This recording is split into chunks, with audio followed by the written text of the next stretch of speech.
Dan kita lanjutkan pengamatan kita, yaitu Islam berkemajuan.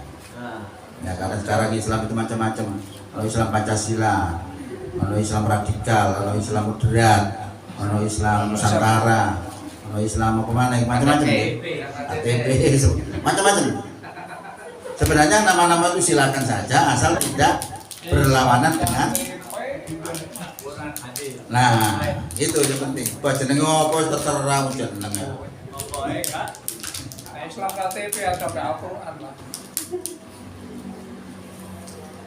Jadi Islam berkemajuan itu dipakai oleh Muhammadiyah. Itu sebenarnya sejak lahir Muhammadiyah itu sudah berkemajuan. Oke. Nah, pondasinya Islam berkemajuan itu ada 5. 1, Tauhid murni yang merupakan sentral ajaran Islam. Ini pandangan Muhammadiyah. Maka pandangan Muhammadiyah itu terkenal dengan istilahnya memberantas penyakit TBC, takhayul, bid'ah dan khurafat. Ini adalah cabang-cabangnya kemusyrikan. Makanya kalau orang Muhammadiyah cirinya nggak akan melakukan kemusyrikan. Dan orang Muhammadiyah melakukan kemusyrikan, tanda tanya. Jadi itu Muhammadiyah. Muhammadino gitu.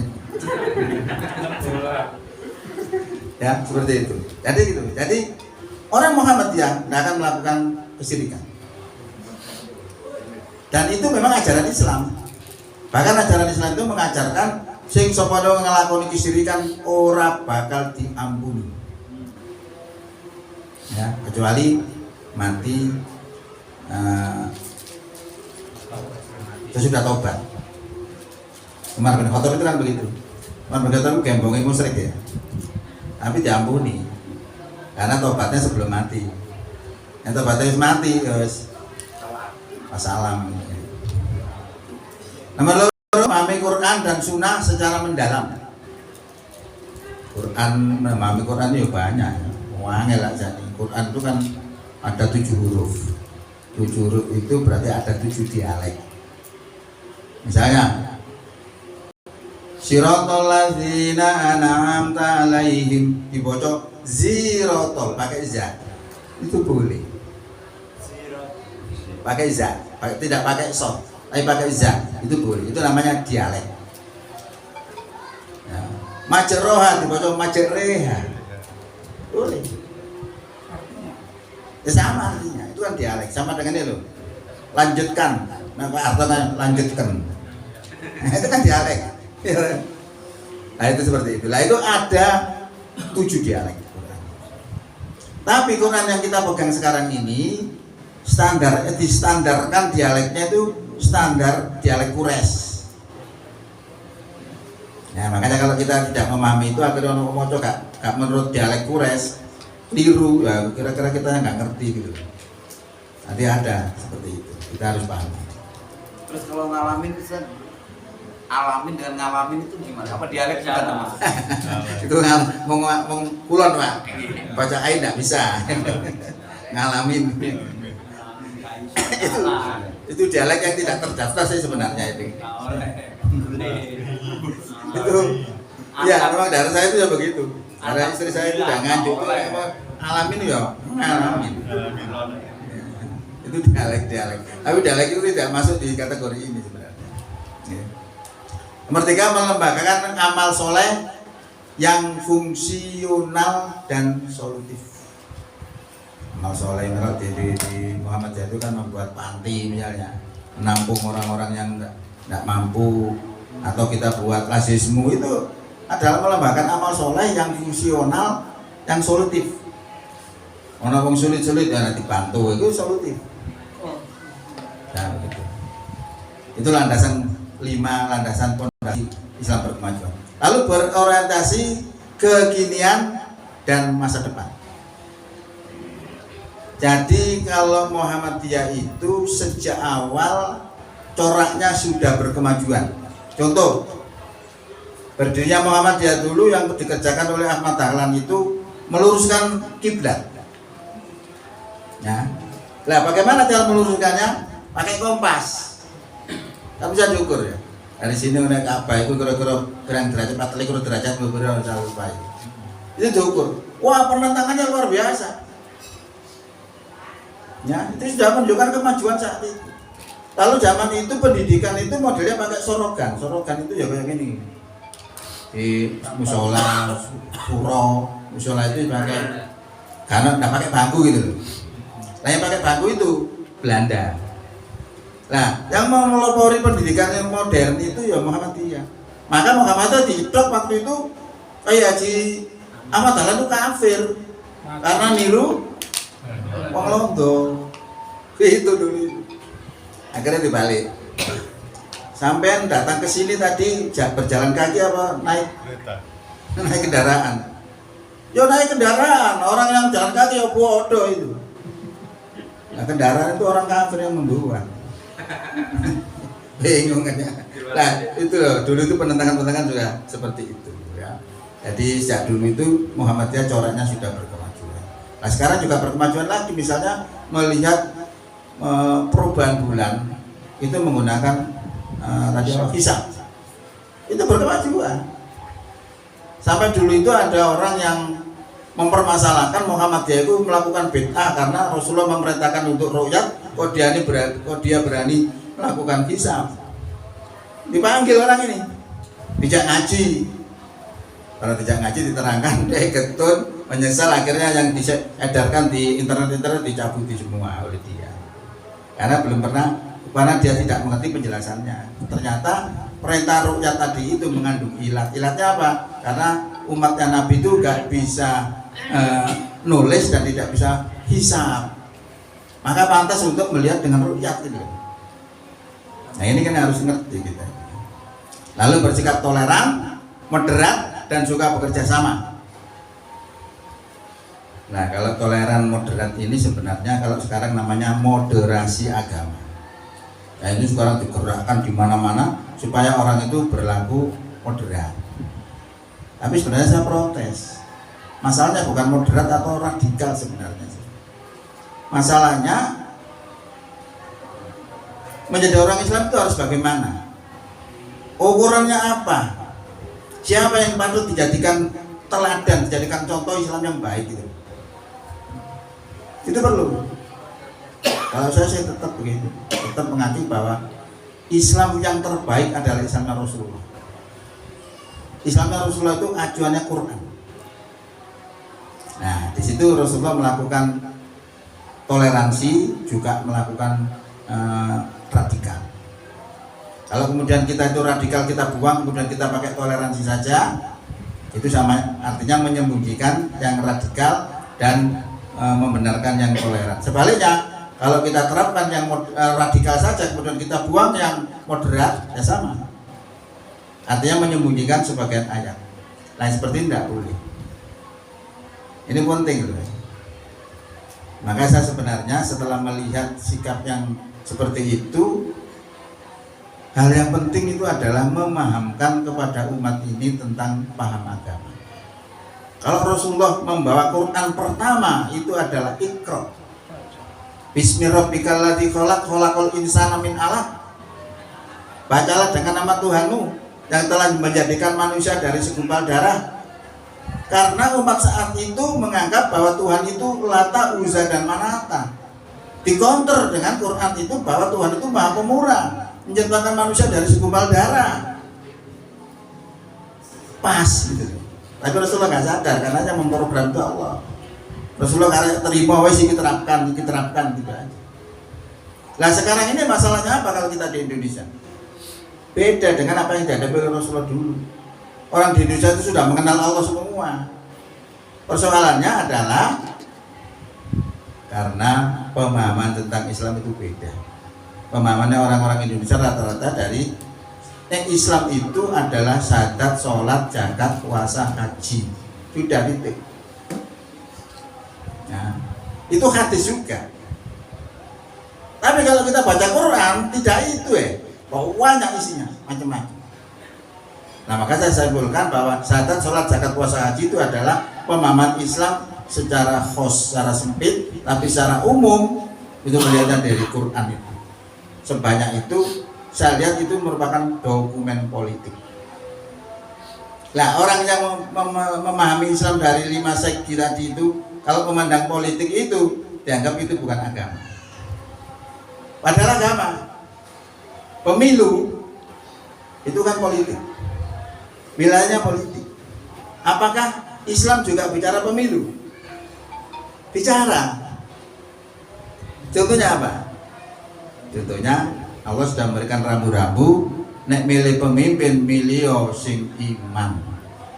Berarti Islam membicarakan masalah pemimpin. Harus orang beriman, tidak boleh memilih orang kafir. Loh itu.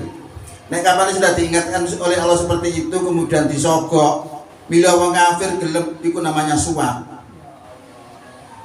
Nek kapan milih orang beriman disangoni itu hadiah. Karena tidak melanggar. Milih orang beriman disuruh memang. Nek disuruh milih beriman kemudian milih kafir itu kemudian dikasih duit berkoni itu suap. Nah, itu bedanya tipis. Ya. Nah, seperti itu. Nah, sekarang ini tadi dipesan karo siapa sebenarnya? Gus Nur tadi ya. Kita itu kalau melihat peta Indonesia itu sangat membahayakan. Ya, sangat membahayakan sekali, bahkan tujuh tanduk. Bahkan kalau umat Islam tahun 2004 ini tidak bergerak, wassalam. Karena apa? Karena dalam sebuah hadis itu diterangkan oleh di dalam sebuah hadis itu diterangkan bahwa setiap 100 tahun sekali itu akan muncul pemimpin yang hebat. Ya. Di Turki dulu itu Islam jatuhnya itu tahun 1924.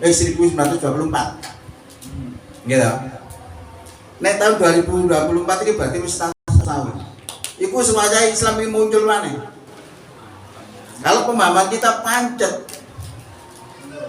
nanti saya dikhawatirkan itu nanti seperti di Angola, seperti di Tibet. Itu kan Andalusia. Oh, Andalusia sudah ada dulu. Itu orang Islam itu tidak boleh di sana. Kayak tok sholat ditembak. Ya. Di Singapura itu dulu mayoritas. Sekarang terpinggir kan tinggal 15. Karena yang menguasai mereka. Lah kita umat Islam tambah jauh dengan politik. Ngadu, terus rasa ngurusin urusan dewi-dewi. Pentingnya nyambut gaya enak wis. Seneng orang ini seneng musuh-musuh itu. Bahkan kalau kita golput itu tambah seneng. Kita nggak milih umat Islam, wis golput terus. Nggak seneng mereka. Golput atau nggak golput tetap datang. Ya, presentasinya beda menurut. Tapi tetap. Nah sekarang ini hampir kalau di DPR itu kan sudah di atas 50%-nya dikuasai orang-orang yang tidak suka kepada Islam. Maka kebijakan-kebijakan itu mesti condongnya tidak suka kepada Islam. Itu yang terjadi. Maka Islam itu sekarang itu harus umat Islam harus sadar. Kalau kita kemudian acuh tak acuh, itu sudah masalah. Apalagi sekarang ini ibu kota mau dipindah.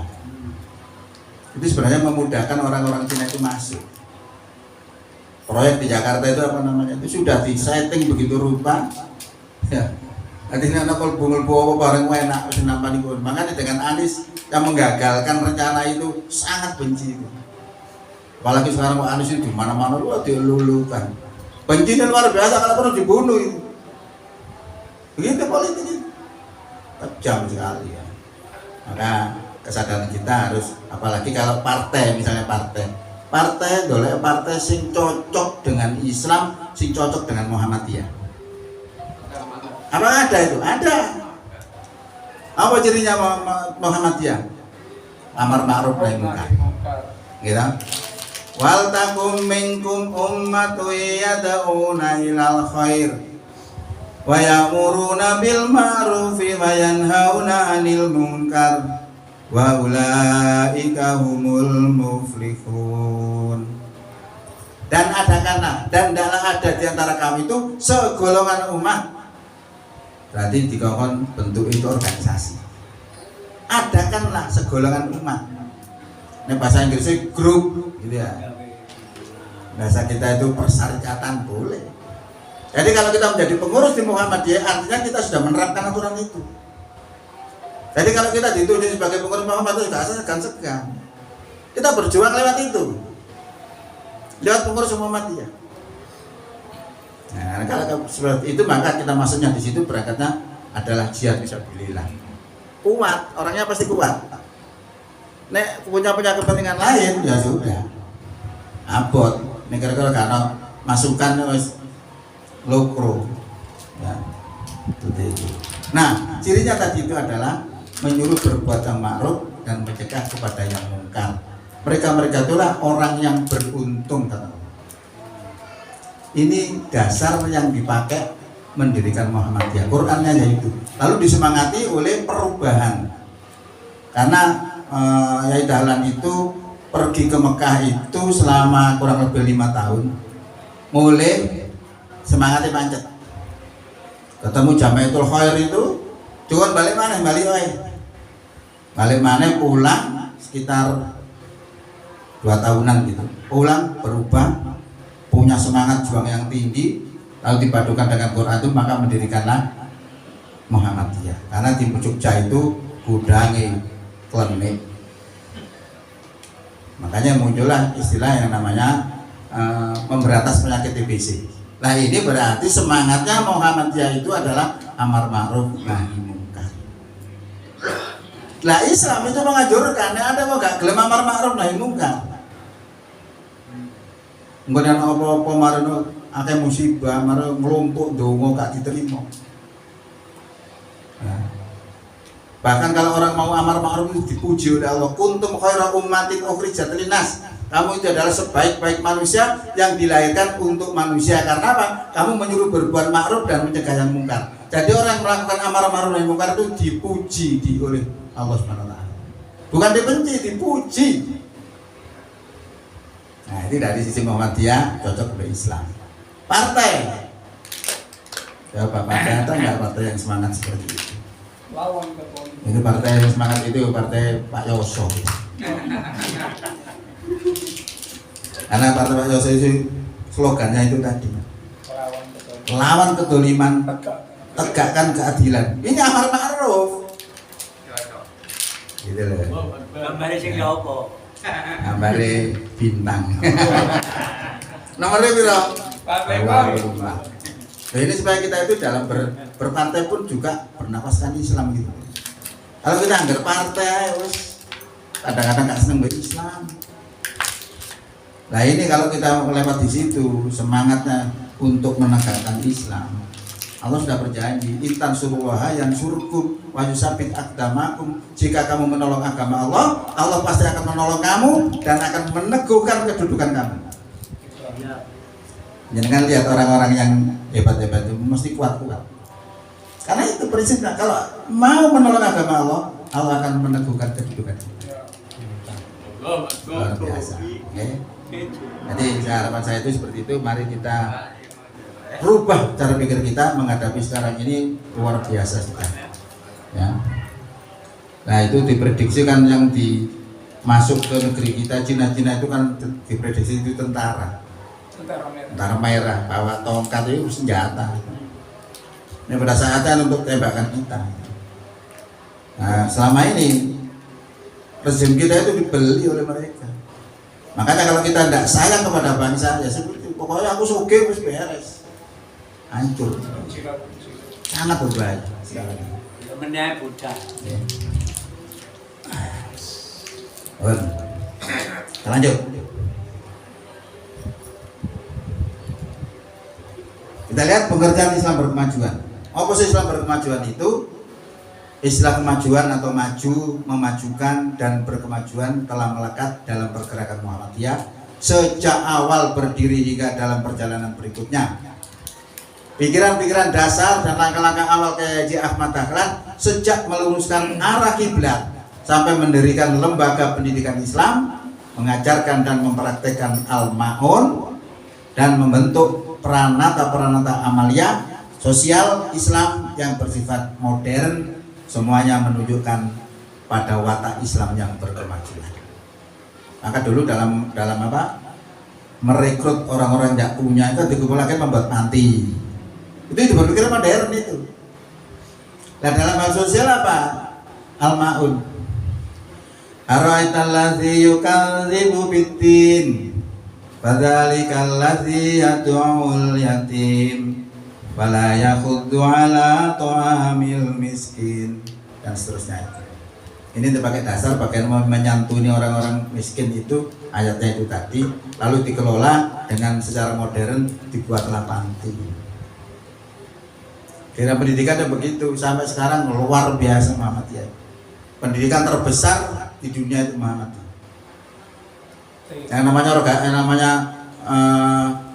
perguruan tinggi di luar negeri itu banyak sekali. Ya karena sudah awal sudah disponsori seperti itu. Sekarang ini sing jenenge pemimpin-pemimpin di atas itu kabeh mesti profesor doktor. Dulu tuh enggak ada sih gitu. Sekarang profesor doktor semua. Hampir dikelola karo wong sing pinter-pinter. Oke, kita lanjut. Masyarakat Islam yang sebenar-benarnya dalam konteks Islam berkemajuan, yaitu satu, masyarakat Islam ialah masyarakat yang maju dan dinamis serta dapat menjadi contoh. Masyarakat Islam membina semua sektor kehidupan secara serempak dan teratur, terkoordinir. Dalam pelaksanaannya masyarakat itu mengenal pentahapan dan pembagian pekerjaan. Ini menurut Haidar Nasir. Jadi banyak sih istilahnya Islam berkemajuan ini. Lah implementasinya Islam berkemajuan di lingkungan Muhammad itu kayak apa? Ini satu, Muhammadiyah adalah gerakan Islam, dakwah amar ma'ruf nahi munkar dan tajdid bersumber pada Quran dan Sunnah.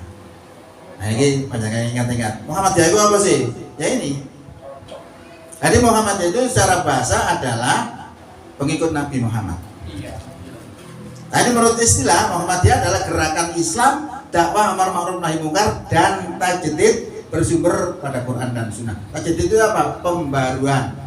Bukan membuat sesuatu yang baru, tapi kalau sesuatu yang rusak, kotor, lalu dibersihkan jadi orsinil, itu namanya tajdid. Jadi Muhammadiyah bukan membuat baru, ndak. Memurnikan misalnya ajaran Islam itu tauhid kok melenceng, agak kesyirikan diluruskan supaya jadi tauhid. Itu tajdid. Nah, makanya dulu gini, jangan supaya tahu juga. Kiai Haji Ahmad Dahlan, pendiri Muhammadiyah, dan Kiai Haji Hasyim Asy'ari, pendiri NU, itu dulur sak peguron. Peguron fikih padha. Lho saiki kok seje kan apa sebabnya? Sebabnya ada majelis tarjih.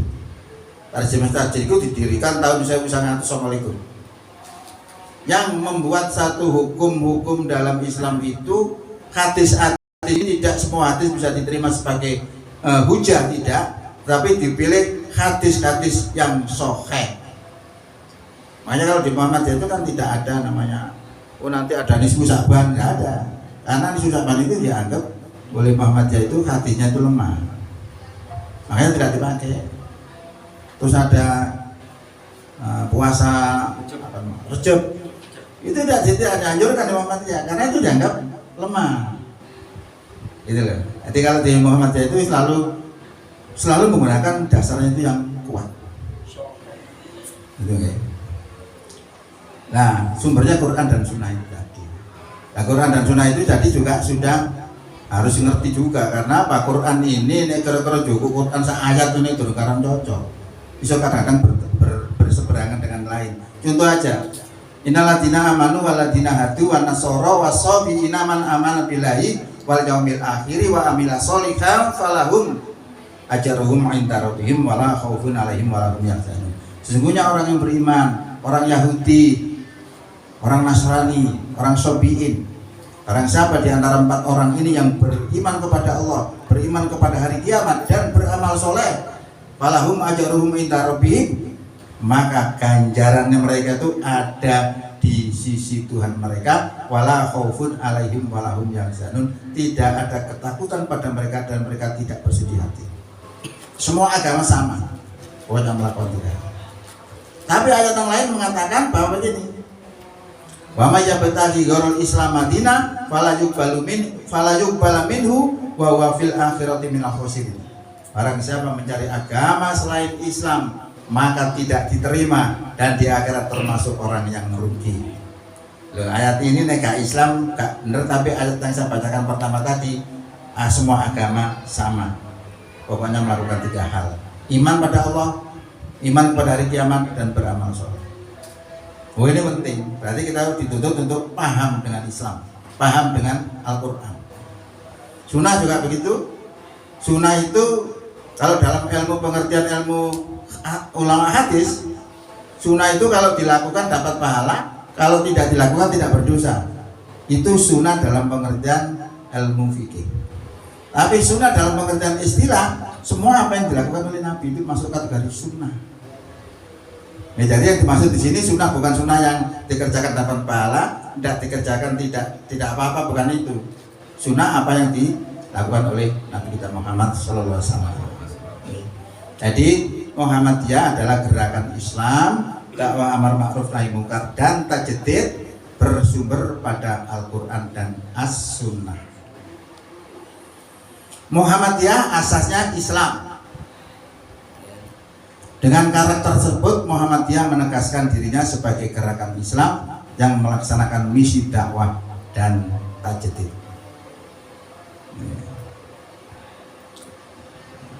Apa tujuan Muhammadiyah? Tujuan Muhammadiyah, ya, maksud dan tujuan Muhammadiyah adalah menegakkan dan menjunjung tinggi agama Islam sehingga terwujud masyarakat Islam yang sebenar-benarnya. Ini tujuan. Ya, ini juga kita orang Muhammadiyah harus paham. Kalau tidak paham ya celingar-celingur nanti. Kita harus ngerti. Minim harus paham. Nah, sebagai gerakan Islam, Muhammadiyah sejak awal berkomitmen dan berkiprah untuk memajukan kehidupan umat, bangsa, dan kemanusiaan universal. Nah, sejak awal sudah seperti itu. Karenanya Muhammadiyah sejak kelahirannya memiliki watak yang berkemajuan. Sampai sekarang wataknya berkemajuan. Sekarang kita lihat kondisi umat Islam ketika Muhammadiyah lahir. Jadi umat Islam tidak memegang teguh tuntunan Al-Quran dan Sunnah Nabi, sehingga menyebabkan merajalelanya syirik, bid'ah, dan khurafat yang mengakibatkan umat Islam tidak merupakan golongan yang terhormat dalam masyarakat. Demikian pula agama Islam tidak memancarkan sinar kemurniannya lagi. Jadi Muhammadiyah sejak lahir itu sudah dilatar belakangi oleh kondisi umat Islam yang centang perenang, banyak kemusyrikan, apalagi di Jogja. Sampai sekarang pun masih ada kemusyrikan. Kalau bulan Suro itu kayak kepalanya terbo ya, dilarung itu kemusyrikan semua. Sampai sekarang. Lalu nomor 2 adalah ketiadaan persatuan dan kesatuan di antara umat Islam akibat dari ketidaktegaknya ukhuwah Islamiyah serta ketiadaannya suatu organisasi yang kuat. Jadi kondisi macam melemah saat itu. Lalu kegagalan dari sebagian lembaga-lembaga pendidikan Islam dalam memproduksi kader-kader Islam karena tidak lagi dapat memenuhi tuntutan zaman. Ini gambaran ketika Muhammad itu lahir, kondisi umat Islam seperti itu. Lalu umat Islam kebanyakan hidup dalam alam fanatisme yang sempit, bertaklid buta, serta berpikir secara dogmatis, berada dalam konservatisme, formalisme, dan tradisionalisme. Lalu selanjutnya, karena keinsafan akan bahaya yang mengancam kehidupan dan pengaruh agama Islam, serta berhubung dengan kegiatan misi dan sending Kristen di Indonesia yang semakin menanamkan pengaruhnya di kalangan rakyat. Jadi saat itu Belanda juga sama berdakwah Kristen. Ya, pakai uang, kita kan nggak pakai uang. Nah, seperti itu. Lalu adanya tantangan dan sikap acuh tak acuh atau rasa kebencian di kalangan intelijensia terhadap agama Islam yang oleh mereka dianggap sudah kolot dan tidak up to date lagi. Ya, jadi Islam saat itu dianggap seperti itu, kolot dan sebagainya. Ingin membentuk suatu masyarakat di mana di dalamnya benar-benar berlaku segala ajaran dan hukum-hukum Islam. Kita lanjut ya, lewat ya. Udah habis lah. Kunjul Pak, nggak mau api. Oh iya, nggak apa-apa. Amin. sebanyak. Ya dilanjut. Setengah jam lagi. Materi ini separuh-separuh. Nggak bisa, saya itu sudah tak ukur kalau jadi satu memang kacau. Ya intinya begitu saja, bahwa mari dalam bulan Ramadan ini, menjelang Ramadan ini kita persiapkan mental kita sambut Ramadan ini dengan penuh harap untuk diampuni dosa-dosa kita. Ini adalah momen yang bagus.